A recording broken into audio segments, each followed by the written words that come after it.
Olá pessoal, hoje nós vamos estudar o conteúdo do capítulo 4, intitulado As Primeiras Sociedades Humanas. Primeiro, nós vamos entender o termo pré-história. O termo pré-história, bastante criticado durante o período, foi criado pelos historiadores no século XIX, historiadores positivistas. Para eles, no século XIX foi quando a história ela se tornou uma ciência. Para eles, os documentos históricos, ou fontes históricas, só eram considerados se fossem escritos e oficiais. Então, para eles, tudo que veio antes da escrita não era história, era pré-história. Bom, imagine, você começa a escrever lá no primeiro ano.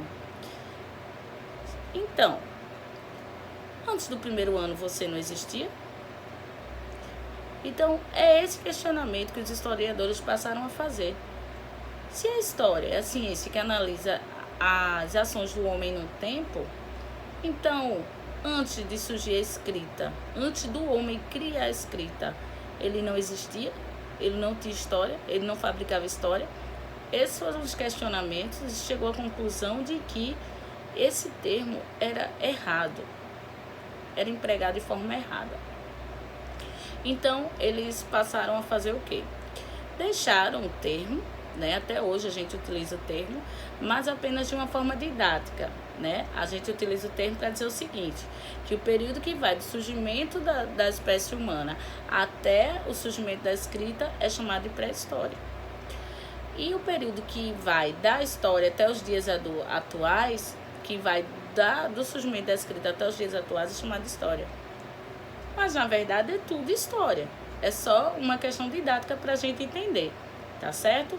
Então, vamos lá. A pré-história, ela é dividida em 3 fases, que é justamente as fases que nós vamos estudar hoje. Nós temos o período paleolítico, neolítico e idade dos metais. Eu vou citar algumas características de cada uma dessas fases, tá certo? O paleolítico, também chamado de idade da pedra antiga ou idade da pedra polida, um período onde o homem ele era nômade, vivia caçando, pescando e coletando, se deslocava de uma região para outra sempre que havia necessidade de alimentação. Ele não tinha uma residência fixa. Suas ferramentas, seus instrumentos de trabalho eram fabricados através da pedra, com pedra. Então, pegava a pedra, lascava ela para obter uma ponta e assim ele fazia suas lanças, certo? Arpões. Ele utilizava galhos de árvores, utilizava cipó, utilizava tendões de animais e a pedra lascada, tá certo? Esse período o homem se abrigava nas cavernas, fazia pinturas rupestres, imagens do cotidiano nas paredes das cavernas. Eles acreditavam que essas pinturas, quando representava a caça, daria prosperidade na caça, ou seja, eles acreditavam que ele desenhando a caça ali, prendendo aquela caça na parede, seria que aquela caça já estaria presa para eles também, seria mais fácil para eles ter sucesso na caça. Nesse período o homem vai aprender a manusear o fogo, a fabricar o fogo. Ele sabia da existência do fogo, ele não sabia produzir o fogo. Então, a descoberta do fogo, aprender a manusear o fogo foi fundamental para o homem, porque ele vai utilizar o fogo para se proteger dos animais, afugentar os animais. Ele vai utilizar o fogo para cozinhar os alimentos e assim modificar a sua arcada dentária, Ele vai utilizar o fogo para se aquecer, e aí vai diminuir os pelos do seu corpo, porque aí não vai ter mais necessidade. O período seguinte é chamado de neolítico, ou idade da pedra nova, ou idade da pedra polida. Por quê? As ferramentas que eles faziam eram com pedra polida.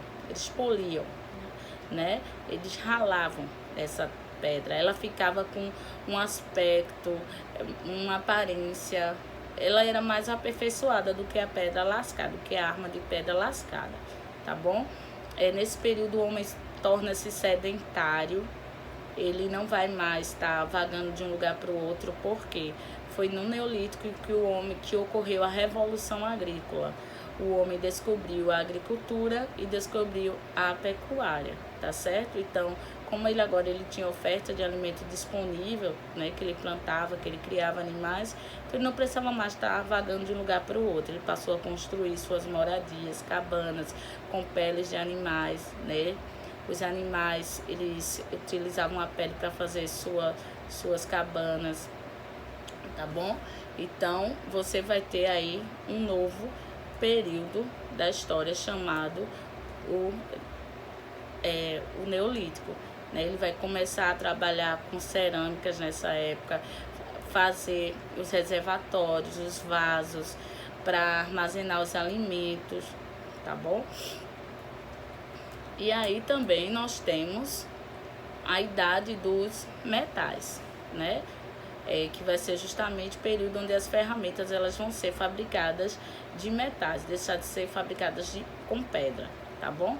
O primeiro metal a ser utilizado, certo? Foi o cobre, sendo que o cobre ele é muito maleável, ele não dava para fazer armas com ele, né?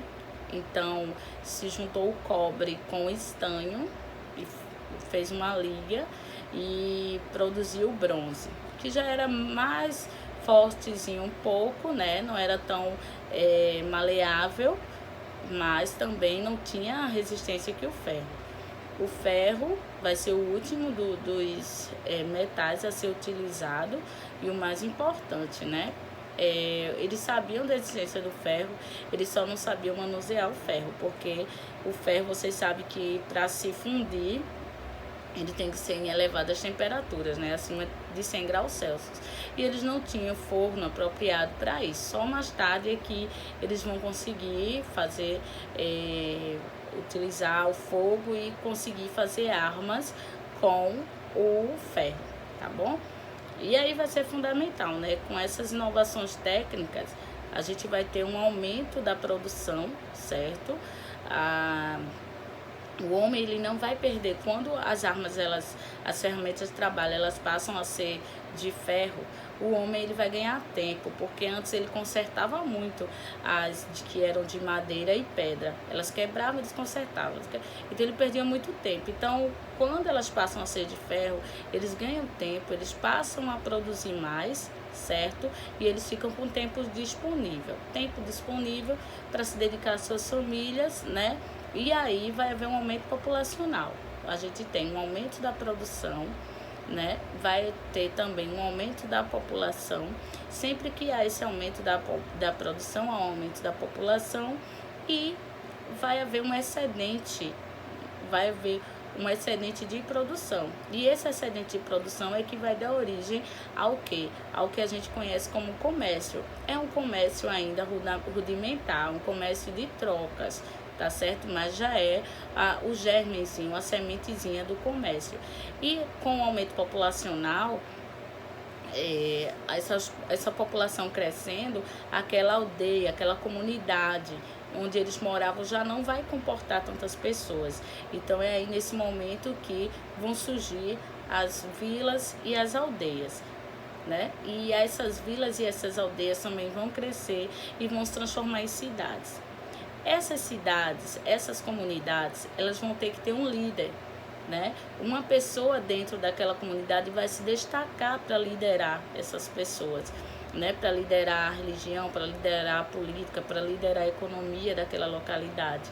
E aí eles vão passar a se organizar com uma liderança. Essa liderança passa a ser chamada, é o que a gente entende por estado, tá certo? E essas comunidades organizadas, elas vão ser chamadas de civilizações, tá certo? O que é uma civilização? É toda a sociedade organizada, tá bom? Então, nas próximas aulas, a gente vai estudar essas primeiras civilizações, essas primeiras comunidades, que é a civilização egípcia, a civilização mesopotâmica, né, que é uma das principais, que a gente vai estudar nas próximas aulas, tá certo? Respondam às atividades, como é de costume, todo o capítulo 4, tá certo? Que, consequentemente, eu vou trazer para vocês as correções dos próximos, das principais questões desse capítulo, tá bom? Forte abraço.